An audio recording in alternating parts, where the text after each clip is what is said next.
forest didn't just breathe. It whispered. At first it was subtle, like the rustle of leaves in the wind.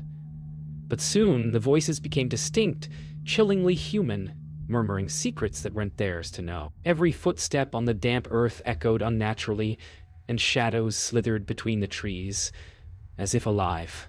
The hikers thought they were alone, but the forest had already noticed them. One wrong word, one glance too long into the darkness, and it would begin to answer back, speaking in the voices of people they loved or feared most. The whispers were no longer distant, they were all around.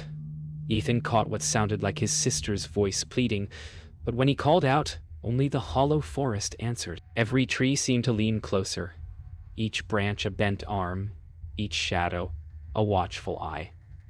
The forest was no longer just a backdrop. It was an entity with memory and intent, and the hikers were trespassers in its realm. Footsteps echoed behind them, but when they spun around, the trail was empty. The wind shifted, carrying a whisper that imitated laughter, sorrow, and warnings in a single breath. They realized the forest didn't just listen, it responded. And with every heartbeat, it drew closer, learning which fears to exploit first. The trees whispered names, secrets, and regrets not their own. Mara shivered as the forest seemed to mimic her own fears, voices rising and falling in cadence with her racing pulse. Every step forward felt like a surrender, each breath an invitation. The deeper they walked, the more the line between reality and nightmare blurred. As night approached, the whispers grew louder, forming coherent phrases, taunting, comforting, deceiving. The hikers had entered a forest that consumed presence itself. Shadows lengthened and twisted. The forest had claimed its attention, and for those who lingered too long, it might claim more than that. The forest's whispers had grown bold. Ethan's skepticism faltered as he recognized a voice calling his name, eerily familiar, yet impossibly distant. Mara recorded every sound, her hands trembling, while Jordan's eyes darted to every shadow that flickered at the edge of the fog. What had begun as playful rumors now felt like a trap, the forest itself manipulating reality, blurring the line between memory and hallucination. The voices began to imitate the familiar, friends, family, loved ones, speaking secrets the hikers had never shared. Ethan froze as he heard what sounded like his sister's laughter. Mara's journal trembled in her hands, documenting whispers that defied understanding. Jordan's disbelief cracked, a low growl of panic escaping him as the forest seemed to close in, every tree a silent sentinel watching their terror. Footsteps echoed from every direction, but no one appeared. The forest's whispering rhythm became almost hypnotic, guiding and taunting simultaneously. Every tree seemed alive, bending subtly toward them, and the hikers understood that the forest had begun to anticipate their fear, feeding on each pulse of anxiety, each whispered prayer for escape. The hikers stumbled upon an area littered with remnants of others who had vanished, tattered boots, broken camping gear, and symbols carved into trees like warnings. Each whisper now carried the echoes of those lost, forming a chorus of trapped voices. Mara's hands shook as she realized the forest didn't just whisper. It collected, and those voices would never leave. As night fell, the forest grew bolder. Whispers transformed into voices pleading, demanding, mocking. The path forward seemed endless, the trees closing in like walls. Fear became tangible, a living entity pressing in from all sides. The hikers realized that to survive, they had to navigate not just the physical forest, but the maze of voices that threatened to consume their minds. The forest had grown sentient. Ethan felt unseen eyes tracking him, whispers echoing his own thoughts, twisting them into accusations and fears. Mara's meticulous notes, now filled with frantic scribbles, as the forest's chorus of voices seemed to comment on every word she wrote. Jordan's rationality dissolved. The branches themselves appeared to move, subtly shaping the shadows into figures that mimicked their worst nightmares. Every step forward was an exercise in terror and confusion, and the forest fed on their doubt. They stumbled upon carvings that weren't there before, symbols pulsing with a strange resonance, etched deep into the bark as if freshly carved by invisible hands. Ethan touched one hesitantly, feeling a cold thrum under his fingertips. Mara whispered theories, but even her voice trembled. Jordan's panic escalated, the wind carrying laughter and cries that seemed to come from just beyond the trees. The forest was no longer a passive observer. It had begun to orchestrate their fear. The night deepened, and the forest's whispers began to imitate their own voices, repeating their doubts, their regrets, their unspoken fears. Ethan felt himself shrinking into the shadows of his own mind, Mara's fingers trembling over the recording device, every breath fogged with panic. Jordan's voice cracked as he demanded the forest reveal itself, but only laughter answered. The forest had learned their rhythm, their weaknesses, and now it played them like instruments. Stumbling into a small clearing, they found remnants of previous wanderers, torn clothing, rusted tools, and faint traces of charred wood. Each object seemed to whisper stories of despair. Mara's voice shook as she named each item aloud, documenting the forest's victims. Ethan's hands trembled as he picked up a broken compass, feeling the weight of countless lost souls. Jordan's rational mind had completely surrendered.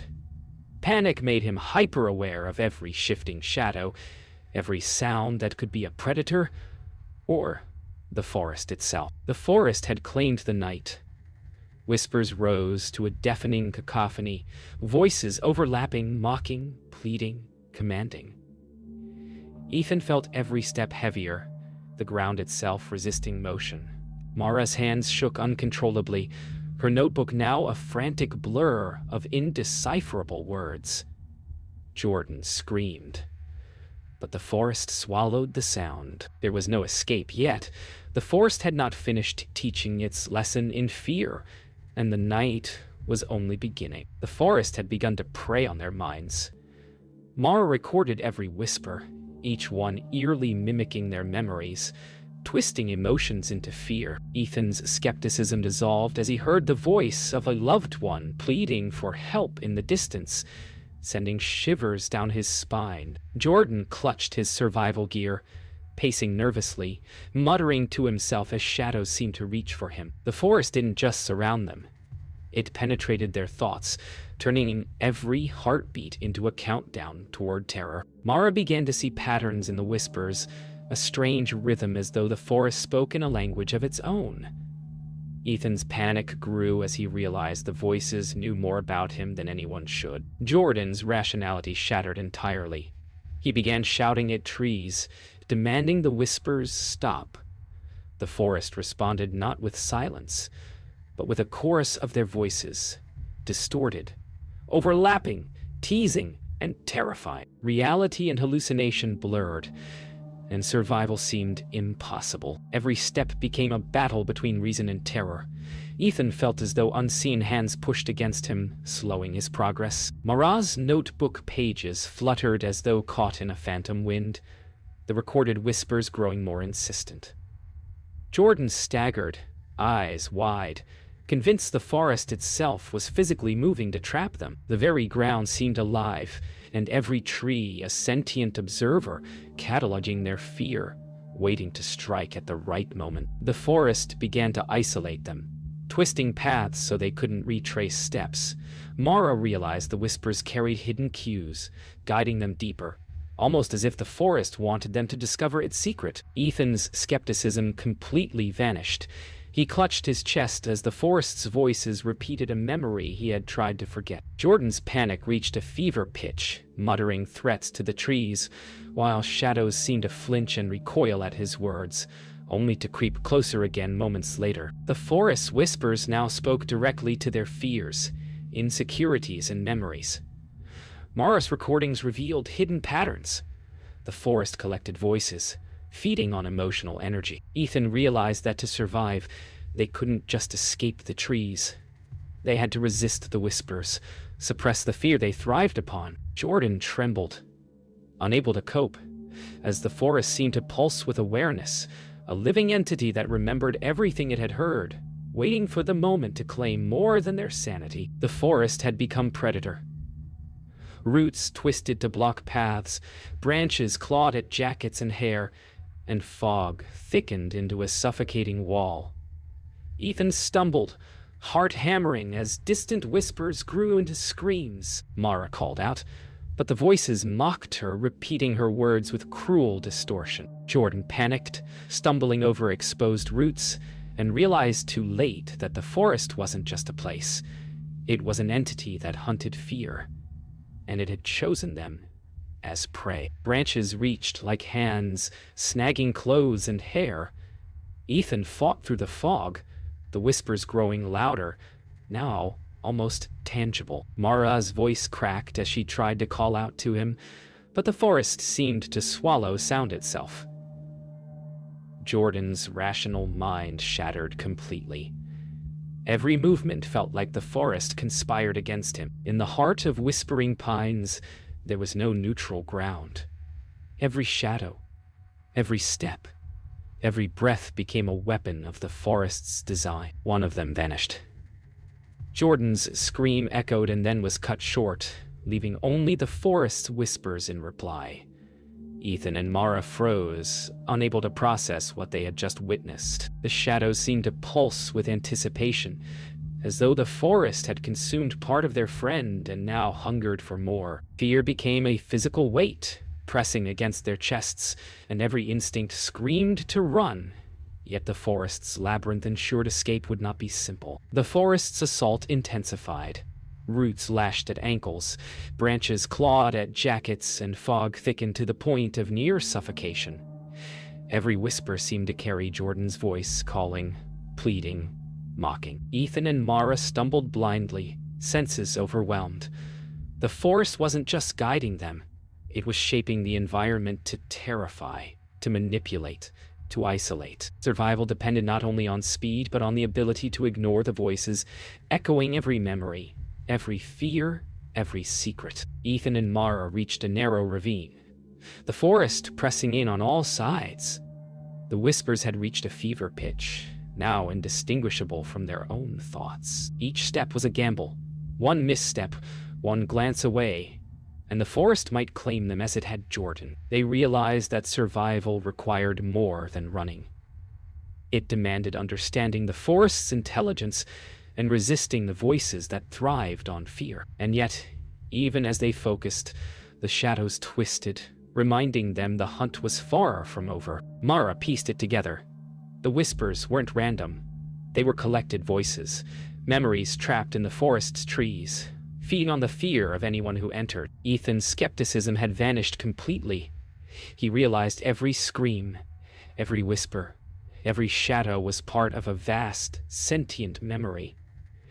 Jordan was gone, his presence now another voice in the forest's chorus. Survival required them to move with purpose, resisting the instinctive panic the forest demanded, or risk being added to the endless collection of souls. The forest's whispers intensified, now speaking directly to their memories, taunting, pleading, and deceiving. Mara realized that by ignoring the voices and moving with clarity, they could avoid feeding the forest. Ethan followed her lead, focusing on the path ahead despite the seductive pull of the whispers. Each step became a struggle of willpower against a living entity that thrived on fear. Yet they began to navigate the twisted terrain with a grim determination, hoping to escape before nightfall fully claimed them. The forest seemed to push back, every root and branch a subtle obstacle. Yet Mara noticed a pattern in the whispers, a rhythm, almost musical, guiding them toward a possible exit. Ethan followed instinctively, trusting her intuition. The fog thickened, muffling sound, but the pattern in the whispers remained, offering a fragile lifeline. For the first time, they realized that the forest could be outsmarted if only they resisted the voices and stayed united in purpose. Ethan and Mara pressed onward, the forest's sentience a palpable weight around them. Shadows no longer flinched at their movements. and the whispers grew quieter as they resisted responding. Every step was calculated, a battle of will against the forest's centuries-old intelligence. The realization dawned. The forest didn't just trap voices. It learned, adapted, and fed on fear. Their survival depended not on speed but on mental fortitude, and for the first time they felt a slim chance of escape. As they neared the edge of the forest, the whispers faltered, growing distant yet still insistent. Ethan and Mara realized the forest remembered them, cataloging their fear, but their resistance had weakened its hold. Night was nearly complete, and the final stretch demanded all their courage. With synchronized breaths, they stepped into a clearing that promised freedom, leaving behind the voices, the shadows, and the forest's insatiable hunger. Though Mara knew, in the deepest part of her mind, the forest would never forget. The clearing glowed faintly under the waning moon, offering a fragile promise of safety. Ethan and Mara stepped forward cautiously, every sense alert. The forest receded behind them, but its whispers lingered, faint yet unmistakable. Each footstep carried the weight of survival, and each breath was a victory over the fear it had fed upon. They realized that leaving didn't erase the forest's memory, it only delayed its reckoning. Somewhere deep in the pines, the voices waited, patient and eternal. They paused to catch their breath. The forest behind them now silent, but watchful. Ethan's hands shook. Mara's voice quivered as she documented the final whispers. The realization settled like frost. Survival didn't mean the horror ended. The forest had imprinted itself on their minds. Its voices would return in dreams, in moments of doubt, in the rustling of any trees they passed. They had escaped physically, but the forest had claimed a permanent place in their consciousness. As they turned toward the distant path leading back to civilization, faint whispers drifted on the wind, almost imperceptible, but familiar. Mara's pulse quickened. Ethan's stomach knotted. The forest hadn't forgotten Jordan, and it remembered them. Each whisper carried the memory of their fear, a reminder that the forest's hunger was endless, patient, and eternal. Some places, they realized, weren't meant to be conquered. They were meant to endure, and they, for a moment, had survived its trial. They emerged into the first rays of pre-dawn light, the forest behind them fading into silhouettes. Relief washed over them, but it was fleeting. Mara's notes captured not only the whispers, but the essence of a sentient forest that survived through fear. Ethan felt the weight of every sound, every shadow, and realized some places never let go. Whispering pines would remain patient and eternal, waiting for the next trespassers to stumble into its grasp. A civilization's edge drew near. The forest receded, but its whispers remained faintly etched in their minds. Ethan and Mara survived physically, but mentally, the forest had won a permanent victory. Whispering pines would remember them, catalog their fear, and wait silently for the next souls to wander in. In the end, some horrors aren't escaped. They are carried within, waiting for the next heartbeat that strays too close.